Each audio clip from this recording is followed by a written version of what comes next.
गोदावरी गंगा नदी के बाद भारत की दूसरी सबसे लंबी नदी है और यह भारत के तीसरे सबसे बड़े बेसिन में बहती है, जो भारत के कुल भौगोलिक क्षेत्र का लगभग 10% कवर करती है। इसका स्रोत त्र्यंबकेश्वर, नासिक, महाराष्ट्र में है। यह महाराष्ट्र 88.6%, तेलंगाना 18.8%, आंध्र प्रदेश 4.5%, छत्तीसगढ़ 10.9% और ओडिशा 5.7% राज्यों में बहती हुई 1,765 किलोमीटर तक पूर्व की ओर बहती है। नदी अंततः सहायक नदियों के व्यापक नेटवर्क के माध्यम से बंगाल की खाड़ी में गिरती है।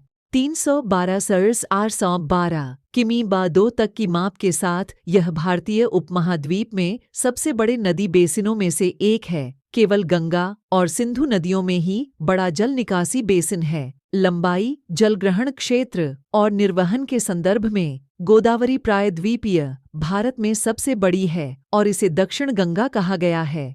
यह नदी कई सहस्राब्दियों से हिंदू धर्म ग्रंथों में पूजनीय रही है और यह एक समृद्ध सांस्कृतिक विरासत को संजोए और पोषित करती रही है। पिछले कुछ दशकों में नदी को कई बैराजों और बांधों द्वारा रोक दिया गया है, जिससे पानी गहराई का स्तर बना रहता है, जिससे वाष्पीकरण कम होता है। इसके विस्तृत नदी डेल्टा में 729 व्यक्ति किमी 2 रहते हैं, जो भारतीय औसत जनसंख्या घनत्व से लगभग 2 गुना है और इसमें बाढ़ का पर्याप्त खतरा है, जो वैश्विक समुद्र स्तर बढ़ने पर निचले हिस्सों में और बढ़ जाएगा। गोदावरी का उद्गम अरब सागर से 80 किमी 50 मील दूर महाराष्ट्र में नासिक के पास मध्य भारत के पश्चिमी घाट में होता है। यह 1467 किमी 910 मील तक बहती है। पहले दक्कन पठार के पार पूर्व की ओर फिर दक्षिण पूर्व की ओर मुड़ती है।